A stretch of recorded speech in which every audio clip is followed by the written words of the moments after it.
Hello, everybody. My name is Jeremy Francesi. Welcome to the First Floor Conversations podcast.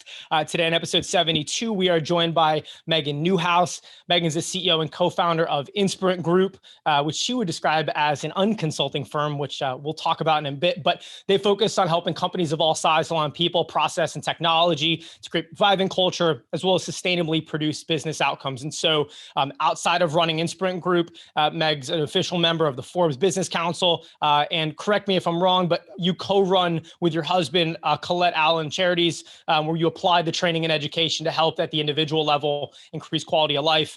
And so, Meg, welcome to the show. How are you? How's today? Thanks, Jeremy. Doing great. Thank you so much for having me. I'm looking forward to the conversation.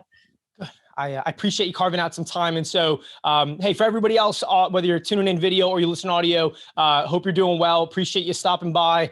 Look, we've restructured a couple things. So to get up to speed, one, I hope everybody liked the new intro. Steph and I have been working hard on the front end to kind of recompose things, rebuild some things while we launched other shows.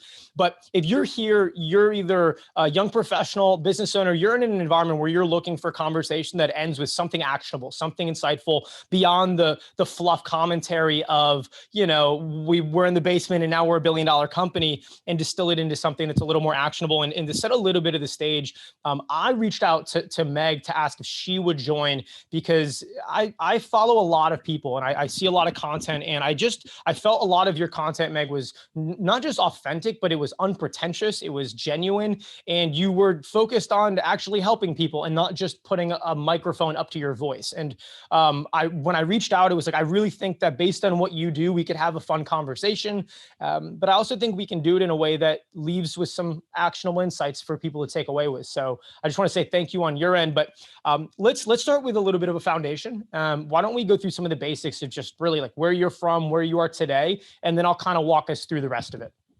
Yeah, you got it. So, thank you. It was so fun to have you reach out. I can't tell you how many friends I've made over LinkedIn, starting with the pandemic. I feel like it was, people like us were just looking to connect. So when you reached out, I was like, yeah, this sounds great. Excited. And I love like the mission of this podcast. So I'm thrilled to be a part of it. So I live in the Chicago area. I've lived in Illinois my entire life. I've traveled the world, but Chicago is always going to be home for me for sure. Raised by a single mom, and she had to work to support us. She had no choice. And she was not, I wouldn't say she was like living her dream by any means. So I think that really formed me as a child. I always thought, if you're going to spend so much time working, I think you should enjoy it. I think you should really have fun with it. So I think that got ingrained with me somewhere. I always wanted to help people. I was always a helpful person. I was a psych major in undergrad, and I thought I would be a psychologist. I wanted to have my own practice and help people in that way. I have to tell you, Jeremy, I lived in the sorority house for a couple of years. And I guess I'm a good listener, because I'd have people come in. We had a purple futon in our room, and people come in, lay on the purple foo, tell me what's going on, and then leave. And I would just like take all of that in. And I think that was my first experience with like empathy and actually feeling other people's feelings. And I realized quickly I couldn't do that for my living. I couldn't do that every day. I don't think I'd be able to survive that. So I found human resources, the psychology of business. And I had always liked writing. So I ended up being an instructional designer. And that's where I started my career. I was in IT, and I turned the ones and zeros into end user materials to help people understand how to do their jobs better and feel more successful. And then I got to like thinking about, well, wait, work should be fun. I can help make work easier, I think, through this training. So that's kind of how my career progressed. And through that, I discovered leadership development and really the importance of a good leader for how people experience work. I would do manager trainings and being like, do you guys realize you could be the difference between someone having a good day and a bad day? Like someone looking forward to coming in and doing their job, or someone, going home and like yelling at their family because their day sucked. There's a lot of pressure. And so not everyone should be a people leader. And if you're going to be a people leader, you should learn how to do it the right way. And then I had the great fortune to start my own company and create my own culture and create a culture of people who care about people and look out for people and want to create that for others. Love it. So let's give some clarity as to like what is the Inspirant group, and then we'll kind of work our way backwards, because I do think it's interesting, right? That from the bachelor, like the BS you got in psych, to applying it to then you grabbed your master's in education, but the way you kind of had your specialty, I thought was interesting. Now I was going to ask you about that. It makes sense that you looked at that other route, but I think when we look at a lot of management, it's very focused on strategy, but it's absent people, if that makes sense. Like they're reading the book and they're trying to apply this, but they're forgetting that, we just had a couple of conversations around like, if the client's always first, then the people have to come first because they're the ones that deliver for the client. Right. And so how you build that dynamic, but let's get up to speed a little bit on just what the organization does today so we can make sense of where we're at today. And then we can kind of build from there. Sure. So Inspirant Group is almost 5 years old. I'm one of the co-founders. I have two partners. I know. What? January, right? And we survived the pandemic, and it's been quite a journey, which I don't know if we'll get into. Sounds like you guys have been crushing it since the pandemic. Like, we'll touch on a couple things, but so right now it's people, process, technology, it's consulting. What's the framework? Like, how do you guys get involved? So, right. I guess the buzzword is digital transformation, but we just think about it as transformation, as you said, in process, people, and tech. That's the order I like to say it in, because that's the order I like to do it in. You want to optimize your process. You want to make sure you have the right people in the right seats, and then you see what sort of tech is available to help support your solutions. But yeah, we help all size businesses. I really like the big, like the Fortune, 200s. Where there's a lot of chaos, there's a lot of bureaucracy, there's a lot of bloated processes, and let's make sure everything's just more like efficient, streamlined. Work should be fun. I will say that over and over again. I think work should be fun. I think you should wake up in the morning feeling fulfilled, like you're doing something that's making a difference and providing value. So if it's not that, let's fix it. And that's what we're here about. And we call ourselves unconsultants. We are all recovering consultants from some of the bigger organizations, and just saw a way that we could do it differently. People first all the time, both internally and working with our clients, and just trying to provide the most value to everybody. So break down for me the state of consulting, right? So you started your career after you finished up the master's. You spent shy of a decade in the legal industry, right? Doing consulting, which looked to be like you were working with organizations to do the same training, development, find ways to improve, create efficient. Correct me if I'm wrong, but it sounded like you were still getting involved from a standpoint of trying to figure out how to make companies and organizations run better, right? Is that correct? Like clean that up for me, so I'm not making assumptions. No problem. So right out of school, I had a couple odd jobs, but yes, I did land in the legal industry. I was in-house though. So I'd say I consulted internally, but I was in the IT department.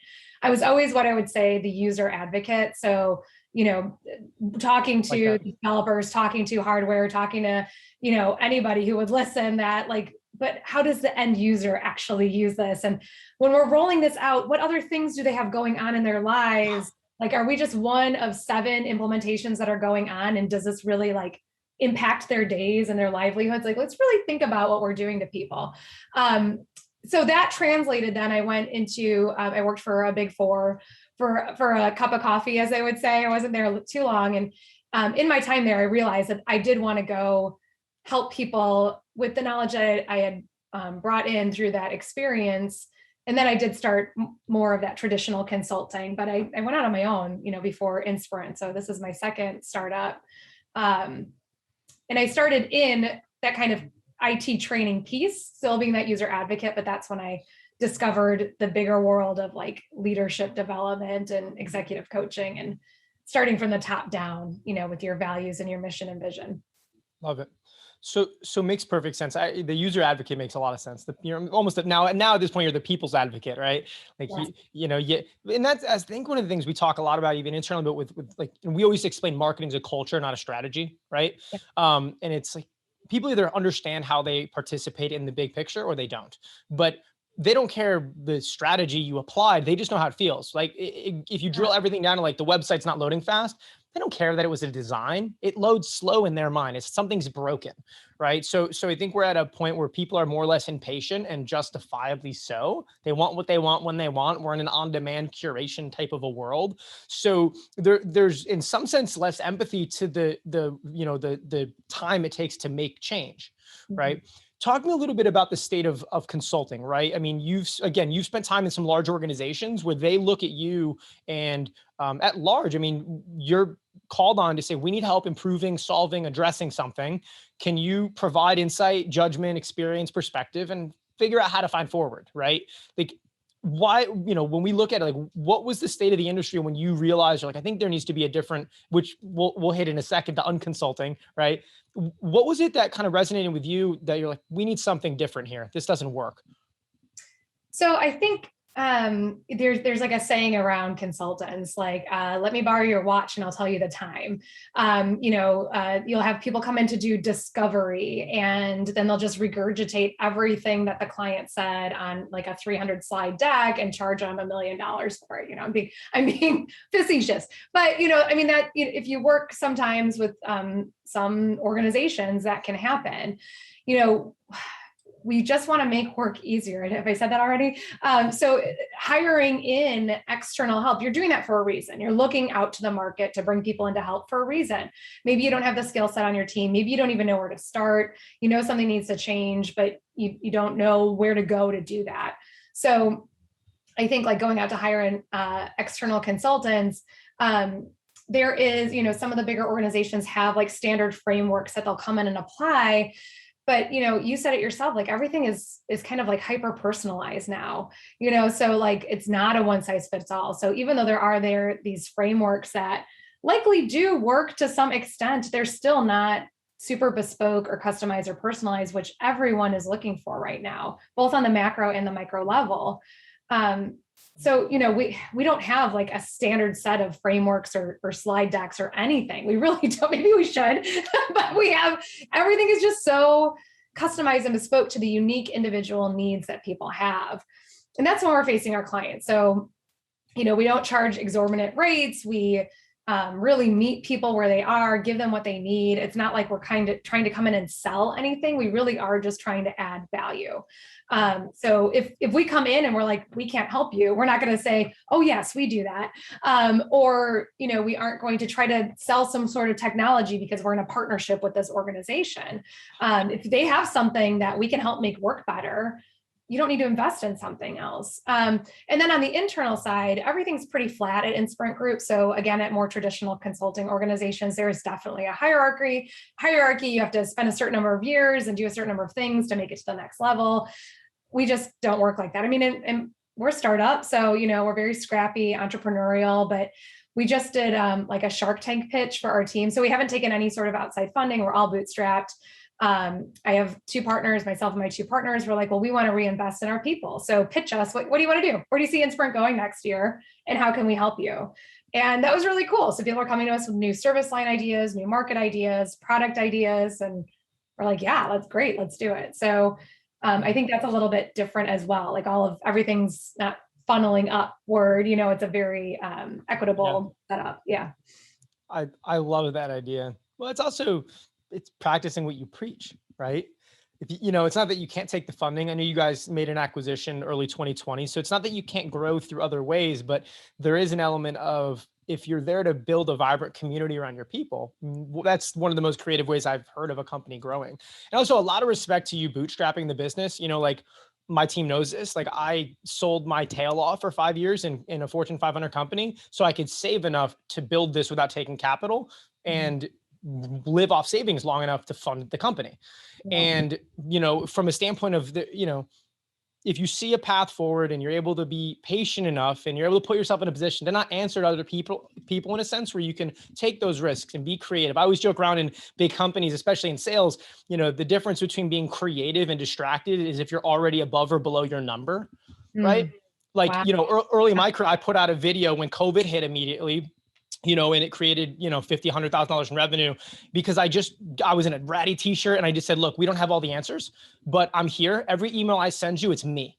And I want you to know this is where we're at. And it was just like really honest and from that dynamic. And I got a call, a couple hours later. Hey, I saw your video, made me think of something. I need to introduce you to a client. And then it converted. And it was one of those things that because I already hit my pin, nobody cared. Right. Oh, that's so interesting. But if I was below, it would have been like, that's a risk. Right.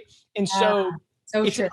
It's an odd dynamic, right? But you touched on one thing, Maggie, that I thought was interesting, which is the ability to give unbiased advice when consulting, right? I talk a ton about this when we have another show, the Marketing Water Cooler podcast, where we talk about like attribution software and how like the marketing technology industry basically built the framework for today's marketing. But like, so now it's like we need this super expensive software which now forces us to justify email open rates when in reality, like that's not, now your whole thing is built on justifying the software spend instead of understanding how do our people consume information, process information, and buy things. Oh my God. That's because Gartner's putting out the study. It's because like, it's Marketo is doing the analysis. It's like, I'm not saying it's right or wrong. I'm saying if like, it's just logic. Right? If they're selling software and the data justifies buying the software, then your whole thing is based on, I guess we need to buy the software. Yeah. No, software should make it move faster. It should make it better. It shouldn't be the strategy. Right? I spend a lot of time contemplating the evolution of corporate America. I really do. And I haven't quite dug out where it came, where like technology was the answer. Like who was that marketing genius that was like, hey, if you buy this, it'll fix all your problems? Because I have literally never seen that. I have been in tech for most of my career, and I've never once seen a technology off the shelf that fixes everything a company needs. No. You can customize the heck out of it, and maybe you'll get a little bit closer. But no, I mean, technology is not the answer. It's a support for if you have optimized processes and the right people doing the job. It's just a support, just like you were saying. Well, and it makes it tough because you're choking on a massive expense. And now you have to justify that to your board saying, hey, we're going to spend you're going to spend so much money in the software. And then all of a sudden, and then the implementation makes you feel this false sense of productivity. Your new hire onboarding is now teaching them to use this tool that they actually don't really need. Right. And it's like, well, they'll get up and running. And so when you have turnover and it costs 30-40% of salary, this just whole thing, it's, like we work with our team around like, how to like great people, great process is how you scale it. You can't just work hard and be able to put out 2,000 pieces of content through our clients. Like that's a process thing, not just a work ethic thing. And it kind of goes back to, are we preparing for problems that don't exist yet? Right? It's like, just get busy enough and figure it out. Like sometimes you don't need to be that there's a balance between being proactive and almost being delusional, and so, but I think there's a big piece on unbiased, advice, right? When you call somebody in, it's really important. We did an episode the other day for the other show on like, getting to the bottom of the data, right? There was a study that we're just trying to stay really close to platform evolution. And right now, LinkedIn today looks really similar to Facebook 2011. Like users were both around 750 million, excuse me. And what am I thinking about? Yeah, about 750 million, 40 to 50% monthly active users, like involvement on a daily basis. So 1 out of every 2 on Facebook, close to 1 out of every 2 on LinkedIn are using it daily. 45% of articles are being read by senior leadership. 1 in 8 users on LinkedIn is upper management. So you can kind of look through the data. The one big thing that's interesting right now is the average user in Facebook in 2011 was posting 3 times a day, about 90 a month. On LinkedIn, 39% of people have never posted, right? And so there's a big disconnection where there's more eyeballs and there are things to look at. So if you can mobilize talent to communicate and be involved, there's a lot of opportunity, because if you can get your team to communicate and share and participate, it's way more affordable than running ads and trying to show up in the feed, allow them to build their own little digital bonfire. But it also comes down to, when we were looking up those data points, there was one that we came back with, and I'm always like, where's the data? Where'd you get it from? It was like 91% there was a stat that was like 91% of people say that LinkedIn's the most trustworthy source for business information. I was like, that is a crazy statistic. It cannot be true. Maybe I'm a skeptic, but then you look under and you go, and you read the article, and then that's sourcing another article, and then it's sourcing another article. It's like, they're just sourcing each other's articles. Nobody's getting to the actual, who is the human in this study? And then you get to the bottom of it, and it's like, we asked 256 marketing leaders where they post to establish business credibility. And I'm like, that whole thing needs to be thrown out. Right. And so but it comes back to like what advice is being given and what's the background and foundation of the person in the company giving the advice. So for you, I'm very curious because so challenging to offer custom solutions to a number of, so many clients, because even cognitively, it's challenging. Like you kind of have to put on a different hat. I'm like, all right, I'm now a rep. I now run this company. How do I think, operate, run, different mission, different fabric of the community? How have you been able to scale that out across 40, 50 people, in Inspirant, where they're able to be nimble in the standpoint of, I'm operating in the best interest of the client. It may be bespoke, it may be custom, but still move quickly, to your point, offering a big firm value with the agility of a small firm. That comes from the confidence to make decisions, not just having a nice piece of software, right? That's people feeling confident to make calls and move quickly. Like, how have you and your partners been able to do that? It's our talent. I mean, nobody's going to say that their team sucks, but I have to tell you, like, our team is the best. I'm sorry. But and it's so funny. It took me a long time to be like, why is our team so awesome? But it has to do with the shared values. So early on in Inspirant, very early on, we established our core values: have integrity, care about the greater good, and get it done. And that defines all of us. And we talk about the behavior. We talk about them often. And what are the behaviors that support those values? We have awards. We're now nominating people. We're going to have our 3 awards at the end of the year banquet, right? Like, who is living our values and why, and what are these stories that you're hearing? But it really is. So you have the right team in place, and a team that you trust. That's the other thing. One of the big things we did, another survey with the team, is like, what do they value the most? And they call it the work-life balance. I just call it the life balance. I don't think there is any work-life balance. It's all life. The balance is inside of you. Sadhguru said that, not me. But, they value this balance. And the reason we can provide this balance is because we can trust our team. So we all have these shared core values. We have experienced folks who know what they're doing, know how to get it done, know how to provide excellent customer service, and they just run with it. And what they're so good at is, you're right, like Inspirant has our core values, our culture, our team, but they also need to be chameleons and jump into the clients and then figure out what that feels like to be a part of that culture and that team. And they're really good at it. They get in there and they listen. We talk about listening with the intent to understand, not with the intent to respond. So they're really listening and understanding what those needs are. And I think that differs maybe from some of our competitors who have the framework. And it's like, I don't know what you just said, but this is how we solve your problem. And it's like, well, we don't know exactly what your problem is. Let's listen and find out. And maybe even what you think your problem is, it actually could be something else. Like, we're just seeing the symptoms, but what are the root causes of those? And let's dig down deep. And really, we don't want to come in and set up shop. We want to solve your really hard problems and make you look awesome while we do that, and then get out and go to the next thing.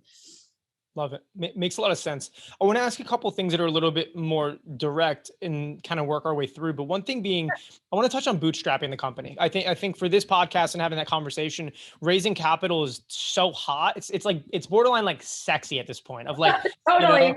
It's like we raised Series A. Yeah, totally. Yeah. It's like a new dress, a new suit, just looks good. Right. It's like, but there's an element of being loyal to, building the business, not having dilution, real things that after not every company needs funding. Right. And so I'd love to understand from your standpoint, and kind of speaking to other operators that are either, potentially looking to leave, like, how did you, and if it was a partner effort, right, there's 2 other folks involved, like, how did you guys prepare yourself to be able to boot? It was obviously not accidental. It was, let's build it this way. How did you prepare to make it so that was not just a real state, but it was the way you could proceed? Like, how did you build that foundation of like, we're going to be able to do this? Did you have a runway? What was that like? Sure. So I had a business before, and the business was profitable. So I did have a little bit of a runway. My 2 partners as well. So we invested our own capital going into it, just to have something in the bank. We were fortunate. We were profitable the first year. That's not always the case. But the way we structured ourselves was, we're services, we're project-based. So it really was just kind of like one project at a time. How can we set up this next project so that we can keep the lights on? And then we made really smart decisions every year. So year one, we were slightly profitable. Yay us. Let's put some of that away.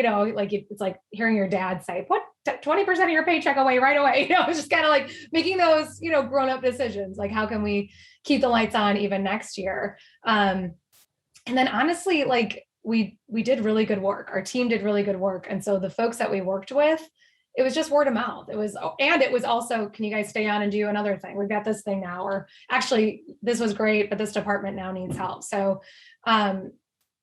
there's the idea of like the side hustle, like don't quit your day job while you're doing the side hustle. I think that's a very real thing. I think if you are new to this or you're thinking about doing this, you have to think about how it's going to work, and you have to think about what that runway looks like, and really realistically how much you have. I'm never going to say never, that we'll never take outside investment or funding, will never get acquired. That's not on the plans. We never talk about that. I mean, we've had offers for acquisition and we're like, whoa, wait, we're having too much fun. I also think finding the right partners. Like I said, this is my second startup. My first one was just me. And I always wanted to be something bigger than myself. So my consulting was called Colette Allen. Those are middle names in our family. Because I didn't do like Meighan Newhouse LLC because I just wanted to be bigger, something bigger than me. I wanted a culture. But I always said I was missing that like partner to like balance out, right? I knew what I did really well and I knew what I didn't do well. And I needed the person who did that. I didn't realize I needed two. So I found it in Chris and Amir. And we work so well together. That's the other reason we're not really interested in outside funding right now, because what we're doing has worked and we're having fun. So we're liking where it is, and we're really on the cusp of something big right now. And so we're just going to kind of ride it out for the next couple of years and see what happens. Good. No, I love it. So I want to talk about there. You guys had an article that came out in, what was it? Built in Chicago, Built in Chi. I don't know. I'm not local. So Built in. Yeah. It's a national, but yeah, the Chicago edition. Yes. So there was and I think it was your partner talking, but there was a couple comments in there that talked about like the pause you took to step back. And I think more than ever right now, it's a really important thing to kind of step back on, to put a stamp in it. Like, early 2020, I think that was when you made the acquisition for, was it Project Violet? Was that when you guys made that deal? So it was about a year ago, actually. So it was in Q4. Yeah. So we were entering the pandemic at that point, had just closed on the acquisition to bring in that organization. I have another topic I want to ask about of in consulting. It's easy to have egos and people that are used to being the best, smartest in the room. Want to talk in a little bit about how you merge that effectively so you can create culture, not seclusion and things of that sort. But I want to talk about the pause and before COVID was happening, that article talks a lot about, the state of feeling like every day you were just being reactive to the state of affairs. What was coming in had to be handled. And there wasn't much thought from a proactive standpoint of, what are we doing 3, 6, 9, 12 months out? How are we building something? And, I'd love to understand, because I'm sure people listening and other operators are at the point now where they're seeing in their staff, there's some Zoom fatigue. They're sitting there saying, we haven't had in-person connections more than a couple little, maybe a happy hour or something like that. And we're losing grasp of the state of that emotional bank, that emotional battery life, right? And this was more of a strategic pause, it seemed like. But in general, I do think a lot of companies are not, they need to develop the muscle of how do we step back? How do we look at things? And there's certain indicators for you, I'm sure, that we're like, we need to step back and kind of evaluate some things and make sure we're doing this right. When you were in that point in 2020, what were those indicators that helped you and your other founders realize, I think we may need to step back and evaluate certain things so that whatever we're doing, it's sustainable? Yeah. So you're being very generous, Jeremy. It was a forced pause because of the pandemic. So as a services organization, as consultants, we, go to clients and help. Pandemic hit and folks were trying to figure out what to do with their own staff, let alone bringing in outside vendors. At least people we were working with. We also, even prior to that, one of our biggest clients had started, even prior to COVID, which is so interesting, but had started kind of shutting some things down and having their own internal reorganization. And we lost some work that we had planned on for them. So tail end of 2019 and going into 2020, we were already kind of seeing like, We have been on fire. And I think that happens, when you have early success in a startup and what we had been seeing, it was just kind of go, go, go. And our own, we're like providing these world-class solutions to our clients and our own internal, I'm like, don't look behind the curtain. Like everything's duct taped together and we got, all these spaghetti noodles and what process? Oh, is there a process? Where's all our documentation?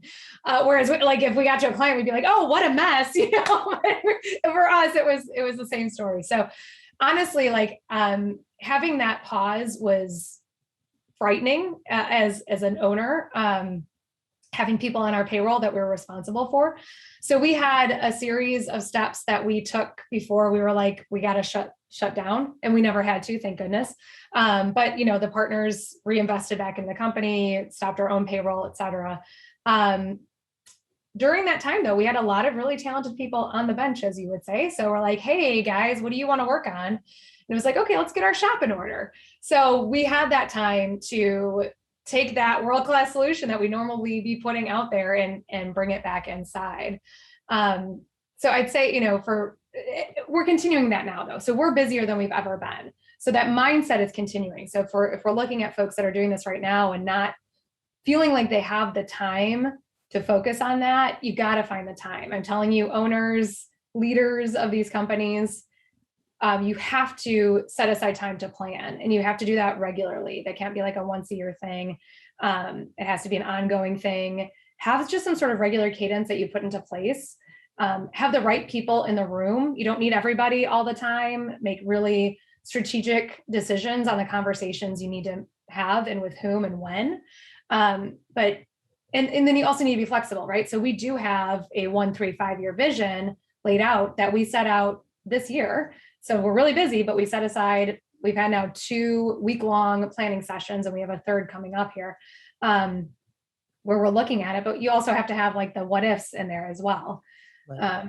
But if you don't do that, you're going to end up where we were a couple, before the pandemic. And we got lucky, I think. I mean, I would never say that a global pandemic was lucky, but that disruption gave us the time we needed to get in order for this next stage of growth. I saw, I don't remember what the video clip was, but it was basically something along the lines of, you don't know if a situation is good or bad until you see what happens next. Sure. Yeah. And so it makes, I mean, look, you guys used the opportunity really well. It sounds like it was brutal, but it's impressive to work through. Obviously things are going well.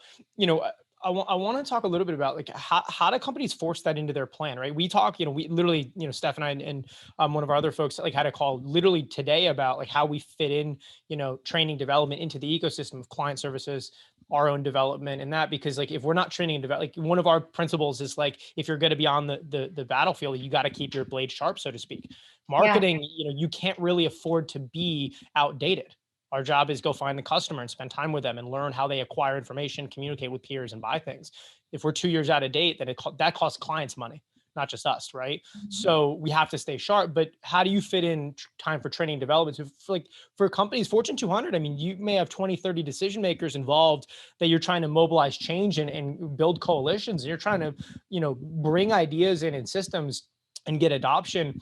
How do you help them understand the value of, again, parking time for planning and strategic development when they may not be doing that, right? Because there's companies going from nothing to something that isn't working, needing improvement to something, and then people that are doing it but want to take it to the next level. Are you working with some aspect of all 3 of those, or are you primarily working with the folks that they're doing nothing and they need to go to something? No, we've got a wide variety. And we have folks that have started something or have an idea of, what they want to do. And then we have, people that have no idea where to start. So how do they, let's talk to somebody that's, they have people to report to, right? Mm-hmm. They're trying to justify allocation of resources and time, year-end conversation, right? They're sitting there saying, we need more time to do this, this, and this. Like, how do you approach having that conversation if you're not ready or you can't get the buy-in to bring somebody in? Like, if you're that champion, how do you kind of ready the team to start to turn the ship a bit when you know that it's not going to take a week, it's going to take a while? What's that process look like? So you have to prove yourself. So data is king, right? So we find that if we have people that aren't quite sure how to go about it, we typically just propose like a quick little pilot. Like, let us come in, let us show you what we can do, 6 weeks, won't cost an arm and a leg. And if you like it, if it works, we can come in and do more. I think about people who need to prove it for budget, for leadership, data. So you think about like, what's the cost of doing this? But then the flip is, what is the cost if we don't do this? I mean, it's that old saying, like, the CFO and the CEO, or the CFO is like, why would we pay all this money to train them when they could just leave? And it was like, do we really want them to stay if we don't, if they don't have all of this, knowledge? So it's like, what's the cost? And it takes a long time, I think, to get some people on board, but unfortunately, there's like a crisis. There's something that happens. It's like, oh my gosh, now we need this. Actually, we needed this yesterday. That's often where we come in, to be honest, Jeremy. It's like everything's on fire. Come put it out. So run with that though. So what are those trigger events typically? Is it turnover and they're like, oh man, we need people and it's not a fit? Is it they're trying to justify cost and a CFO says, we're not paying for that software anymore? And they're like, oh the whole thing's going to break. Like, what are the events where somebody says we need help? Yeah, DL of the above. End of life software that we probably should have started looking at what the replacement was going to be a year ago. So there's an agile way of working now, and that's an agile methodology, lean agile. You'll hear these words. And there's organizations that hear about this and know that they should be doing it. So they try to do it, but they don't really know how to do it. And then they start doing it the old way, which would be known as waterfall. And they're doing some sort of hybrid, and the project is completely failing. And so then it's like, well, okay, we actually missed deadlines, or, it's costing all of this money. Generally, it has to do around cost. And then it costs more money to bring in consultants to help fix the solution. Whereas if you can be, if you can plan for it more, if you can be more forward thinking, more strategic, look ahead. But I think this is my hypothesis, and tell me if you want to challenge me, but I believe back in 2008-ish, when, we had all of those busts and bubbles, and people were being laid off by, the hundreds. I think people then started doing the job of 1.5 to 2 people at that time. Couple in with that the acceleration of technology and smartphones. And now that we're an always on culture. So I think even at the highest level, people are doing the job of 2-3 people at any given time. They don't have the time to like look around. They're just so busy trying to get their stuff done that they can't be as strategic as maybe they once could have been. And so I think that causes issues. I mean, there's just so much as a leader to consider now, really. I mean, we're so disrupted, and the future of work looks completely different. We are in a revolution right now. And leaders who are like digging in on like the details of everything are missing out on really where that vision and strategy needs to be. How do we help those leaders that maybe have never spent a minute on emotional intelligence? They're focusing solely on deadlines, KPIs, and the things that end up in a spreadsheet instead of maybe well-being. Like, what do we do? Because it feels like an organ, when I talk to a lot of consultants, whether it's change management consulting, however they structure or label it, I kind of always look at it like our phones get an update whenever Apple or, they want to push it. And I feel like from a corporate standpoint, whether it's marketing or it's HR, there's been this update reminder to the company of the operating system of the business. And not everybody, a lot of people keep remind me later. And it's like you're basically pushing remind me later to your people that are saying, I don't feel a sense of belonging. I don't feel a sense of being cared for. Right. But it's, again, at some point they have to stop hitting remind me later and say, it's time to make the update. What do we do about that? How do companies help those people? I love that analogy, Jeremy. That's awesome. I ask myself that question every single day. So at Inspirant, we recently read the book Think Again by Adam Grant. And I swear it was such a great book, really, thought-provoking, but there's just like one line in there that just dug into me. And it's about like the DISC assessment. So that's like a communication style assessment. It's something we actually provide to our clients.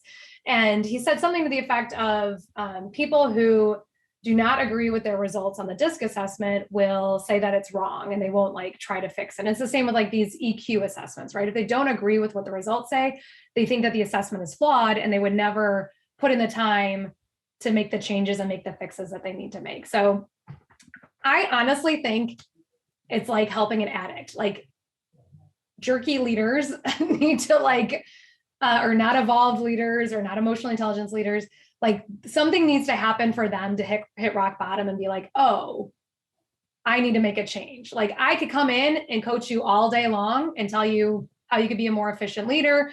Your team is leaving. Why are they leaving? You know, here's feedback that people are giving you about your leadership style. But until they go, oh, I need to make a change, I don't think they will. And that, I mean, that breaks my little people loving heart over here. But you can't force people to change. You see that with addicts. You see that with, you know, people who have unhealthy lifestyle habits, you know, et cetera. Like until the human being decides something in them needs to change, they need to stop hitting remind me later. I don't think there's anything that any one person or series of people could tell them to make that change. Yeah, it's tough because at this point, especially virtual, we spend so much time alone that it's hard to, you know, back to like, you know, wanting a sense of belonging and work you're enjoying. It's like, if you don't enjoy it, you can't lie about it anymore. Like you're sitting in a home office, you're in your home, maybe there's kids and family in the other room, but at the end of the day, you are more with your own thoughts than ever before. So if you don't want to do the work, it's so difficult because the office chatter can't, well, I saw Bob, I saw Sarah. It was a fun day, even if I didn't get things done, because there's a sense of camaraderie and connectivity.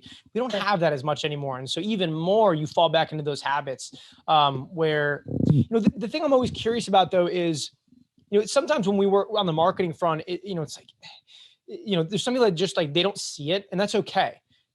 But there's the conversation of, is this a good fit then? Right. You know, and in this environment, it's challenging because if somebody isn't willing to adopt and evolve their style, then in some essence, it's like, how do you judge that and assess that from a, you know, let me ask you a direct question. For companies in that size that are maybe doing, you know, annual performance reviews or quarterly reviews where the concept of performance and feedback isn't always on the table. So that person is only getting 4 pieces of information a year. Like, are there baby steps that they can make to move forward where the conversation of that update and being more dynamic and agile and focusing on different things, can that make an improvement, or does it really need to be they need to fall and figure it out? Or could doing weekly conversations where it's breaking the model of, we're not going to do this once a year. We're going to talk every week about how we did, what we do, what we can improve on, what I can improve on as a man. And it's just kind of a 360 approach. Like, are there small things they can do, or do they just need to fall? No, I think that's great. And I think that when I think about these people in leadership positions that shouldn't be there, that aren't great people leaders, but have somehow made their way into that position, I also think about their peers. And I think about, you know, the people that have gotten them to that position. I do think that they have some responsibility for, like what you're saying, providing that regular feedback. And I absolutely, I mean, feedback should be happening all the time. So there's something to that where there's like a culture of feedback. So if you're at an organization where people are only getting feedback 4 times a year, even just once a year at that more formal end of year performance review, again, I would call on the leadership to be more intentional about a culture that looks at feedback as a way to improve, as a gift. You know, at Inspirant, we say, I'm giving you this feedback. And then the understood piece is because I care about you. You know, I think it's important for me to share this with you. We actually literally last week, we had a lunch and learn for the team about the feedback formula and the best way to give feedback. So I think that it's on leadership. I mean, I bring it back to leadership all the time because I do think they set the tone, the culture, the expectations. You have to walk the talk. So I didn't mean to sound so hopeless, because I really am like the eternal optimist. I do think that there is hope for leaders, but they have to know that they need to change. And how do we do that? Sure, it could be through regular conversations, regular feedback, just be like giving them really cold, hard data that says, everyone on your team is saying you need to change. What do you think about that? It's interesting. And I think a lot of people are inclined to say, well, they've been with us 5 years, give them time, and I'm as loyal as it gets, right? But there is an element of some of these intangibles are so necessary in this new dynamic, and it's so not going anywhere. So look, we have, 10 minutes or so left. I want to touch on building, building teams with people that, I mean, look, from your standpoint with Inspirant, like as the people are as good as it gets. When you make an acquisition, you merge talent. When you're at a Fortune 200 company, there are 20, 30 stakeholders that are there, and every one of them is at the top of their game. Kind of two part. One is, how do you mobilize these types of things, build coalitions? How do you help bring these companies where there may be 20 stakeholders involved in it, and you have to kind of piece it together because one person isn't going to be able to say yes for everybody.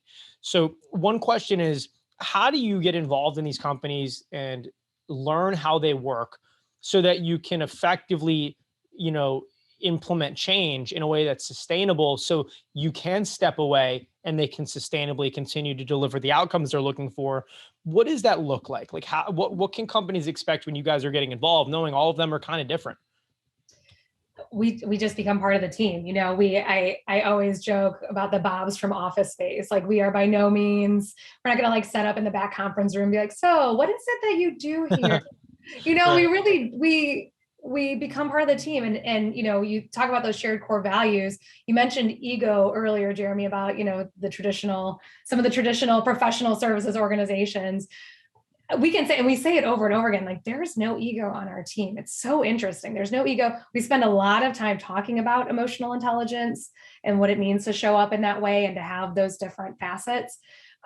So with that, then I think we can show up really authentically as ourselves and create that trust with our clients. And so we just become kind of, that it's a very consultancy saying, but that trusted advisor where we are really part of the team. We'll come in, we'll meet people where they are. So how do you normally, get together? Let us just come kind of listen in and be a part of that.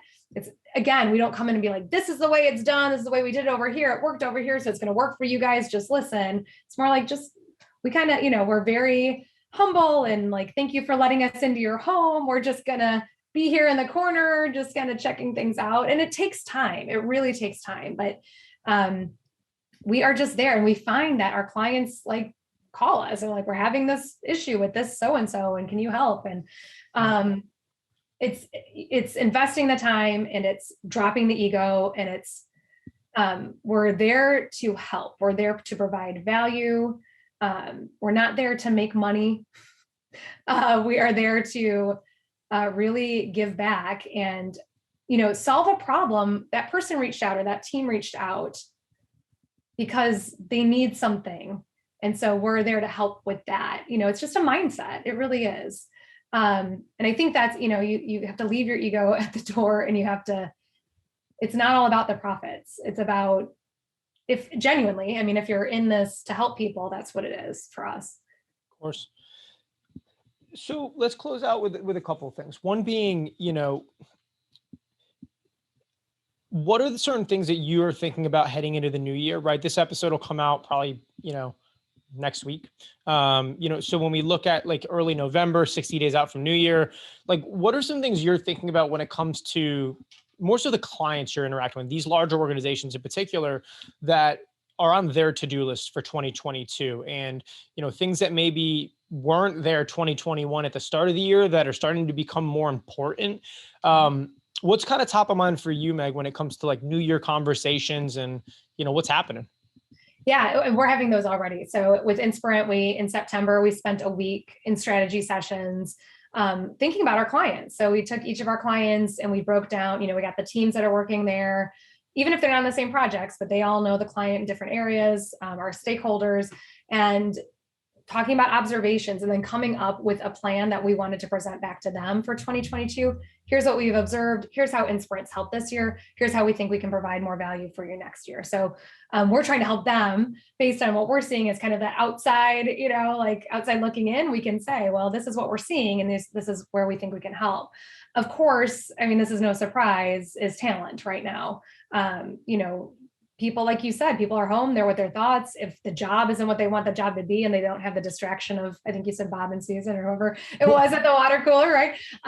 They're like, what else can I do? If they're being forced to go back into the office, and they're like, I just proved to you for the last 20 months that I can do this job from my, kitchen table. Why on earth do I need to go back in and add another 2.5-hour commute when I'm just going to be sitting in an office, not interacting with everybody, right? I mean, that's a huge one. And the unevolved companies and the unevolved leaders that are making their teams go back in without even thinking about it are going to see big declines, especially you think about like end of year bonuses and stuff. So you might be like, oh, we made it. We're good. Just wait. Just wait. You think there's going to be a large exodus in the Q1 of the new year after people hit that year-end bonus? Sure. And I don't know how many, pre-COVID, I don't know if I don't have the stats right now, but I know like people aren't really hiring around the holidays. So I think hiring will probably slow as these changes are happening. Maybe, I don't know, maybe it's changed. Yeah. But then New Year starts, people are going to be ready to get going again on that. So yeah, I do think Q1, we're going to see a lot of shifts. Good. I think it's going to be exciting to see, but this is not, going away. Virtual is how it is. Managers need to learn how to kind of figure out how to invest in helping people work well together. Also, in this end, we didn't get to talk too much about, but for those listening, for those watching, it's like the employees are much more in the driver's seat than ever before. They are going to have their own journey, their own process. And statistically, millennials are only at a job 16, 18 months. I think it's something like that. So when you look at the data, it's like you are a part of their journey, not the other way around. Right. So figuring out a little bit more about like, where are you on in your path, whether you're here 2 years, 4 years, 9 years, whatever it may be, like, what are you looking for? What are you good at? What are you curious about? And what do we need help with? What do our clients need help with? And how does that come together? And if you can articulate that on the front end when they're acquired and they're onboarded and everybody kind of knows where they're valued, how they're playing a role, then you can do incredible things. But the old model of just, we need to find people, put them in roles, put them in seats, give them a check and tell them what to do every week. Like it's gone. It's not coming back. It's totally gone. I heard yesterday I was on a panel for the Hacking HR conference. And there's a gentleman from IBM who talked about the concept of the employee as the customer. And that resonated so much with me. It's so true. It's what I say to our team all the time is thank you for choosing to share your talent with us, because they really could go anywhere. Because we've got, like I said, we've got the best and the brightest. We have some really great people. We've got people that are choosing between a lot of other organizations, yet they come to choose to share their talent with us. And we're so fortunate for that. And anything I can do to keep them, you just let me know what you need. And I believe that should be the mentality of any organization. I do. And I think HR is starting to become not just a prominent role, but it is way more valued at the C-suite than I think ever before. And so I'm excited to see how it plays.